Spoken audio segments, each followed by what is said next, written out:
हाय मेडो बड़ैन। दौड़ती भागती जिंदगी में पैसा है पैसा। हर आदमी को पैसे की ज़रूरत रहती है। हर आदमी खाता कमाता है, ज़िंदगी ऐसी गुजर जाती है और 60 साल में मर जाता है। ख़त्म कहानी। लेकिन हर आदमी के मन में ये रहता है, काश कि ऐसा हो जाए, वो अमर हो जाए। वो 60 साल नहीं, 100 साल नहीं, 1000 साल नहीं, कुछ ज़्यादा ही टाइम जिए। हर आदमी के मन में ये बात आती है, कुछ 60 साल में क्यों मर जाएगा, ज़्यादा जीने चाहिए। फिर एक ख्याल ये भी आता है कि यार कमाना ना पड़े, कमाना ना पड़े, बस आराम से खाओ सो, खाओ सो, खाओ सो। रियल में ऐसा हो सकता है? नहीं हो सकता।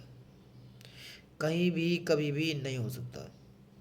हमारी ज़िंदगी है, दिनचर्या है, अगर हमें जीना है तो कमाना तो पड़ेगा ही, चाहे कोई भी सही। और बैठ के खा नहीं सकते, ज़्यादा सो नहीं सकते। भगवान ने, हमारे जो ऊपर वाले हमारे पर ब्रह्म हैं, जो ब्रह्मा विष्णु महेश से भी बड़े अंतर्यामी हैं, उन्होंने इस सृष्टि को बनाया। तो इसे बनाकर इसकी कुछ शर्तें बनाई हैं। असल में हम जो मानव हैं, मानव हद से हद 100 साल जी लेंगे, उससे साथ ज़्यादा नहीं जी सकते। क्योंकि अगर हमें भगवान इसका वरदान भी देना, जैसे मान लो किसी को 1000 साल जीने का वरदान दे दिया, तो वो दुखी हो जाएगा, वो जी नहीं पाएगा। कहने का मतलब वो जीना ही नहीं चाहेगा, वो सोचेगा मौत आए मैं मर जाऊं, मौत आए मैं मर जाऊं, खत्म हो जाऊं। लेकिन वो अमर, जो अमर किया हुआ है, उसके सामने जो उसके लोग मर रहे होंगे, उसे उसका बहुत बड़ा पछतावा होगा, बहुत बड़ा पछतावा, कि ये मुझे क्यों छोड़ के चला गया, ये क्यों छोड़ के चला गया, मैं क्यों जिंदा हूँ।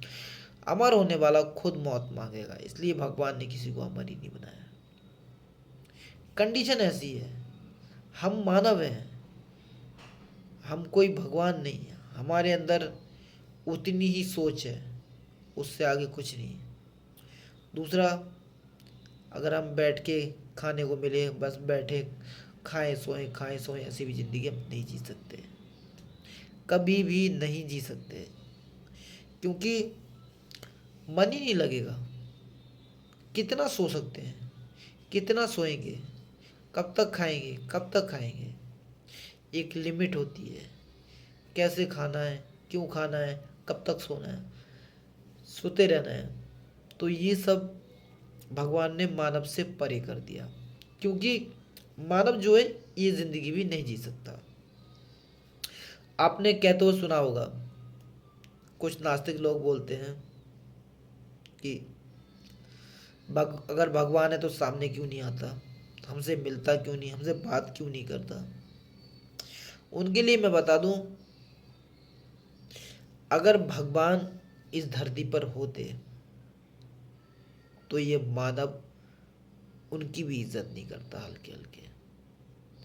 क्योंकि मानव की जो भूख है, मान लो एक मोबाइल है आईफोन, वो मेरे पास नहीं है, तो मेरे लिए बहुत बड़ी चीज़ है, बहुत बड़ा अमृत है कि काश मुझे आईफोन मिल जाता, काश मुझे आईफोन मिल जाता।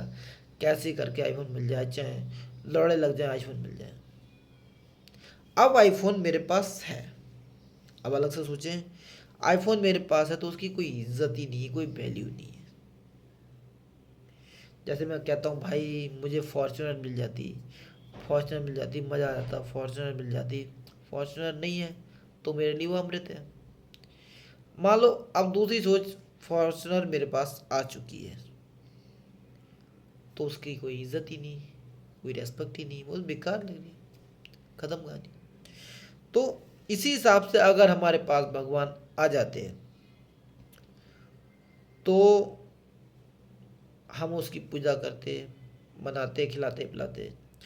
फिर कभी हमें इतना गुस्सा आता भगवान पे, हम लाठी लेकर भी दौड़ाते, मारते, भगाते। कोई इज्जत ही नहीं होती भगवान की। दूसरी बात, कुछ लोग कहते हैं अगर भगवान है तो लड़की का रेप हो रहा था, उसे बचाने क्यों नहीं आए? उनके लिए मैं बता दूं, भगवान ने कहा तू चाहे मेरी पूजा कर या मत कर, मुझे प्रसाद चढ़ा या मत चढ़ा, वो तेरी इच्छा है, तू बस कर्म कर, मुझे लगेगा मैं फल दूंगा अपने हिसाब से, तेरा कर्म का फल जरूर मिलेगा, तू कुछ भी कर। अब जिस लड़की का रेप हुआ, क्या पता उसे कौन सी सजा की मतलब सजा की, कौन से गुनाह की सजा मिलनी थी, उसके साथ में यही लिखा था। अगर मान लो रेप होने के बाद मर जाती है, उसकी मृत्यु ऐसे ही लिखी थी। लिखने वाले तो ऊपर है ना।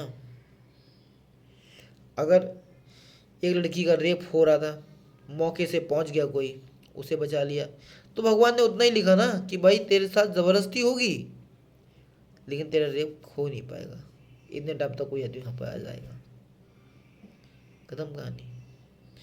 तो यही है, वो जिस लड़की का रेप हुआ उसके साथ होना था, वो होना था, वो होके ही रहता, कोई भी ताकत उसे नहीं रोक सकती, ये प्रकृति है, जो होना है वो होगा। किसी की मौत है वो टाली नहीं जा सकती, उसे मरना ही है, कोई भी शक्ति, कोई कुछ नहीं बचा सकता। ये है भगवान की नीति।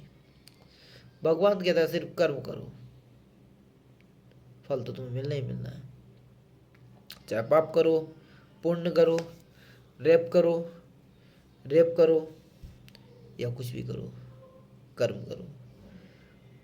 वो तुमने पाप किया है या पुण्य किया है, उसका हिसाब तो भगवान करेंगे ना। तो सोचो, सोचो। बाय टोपा 10।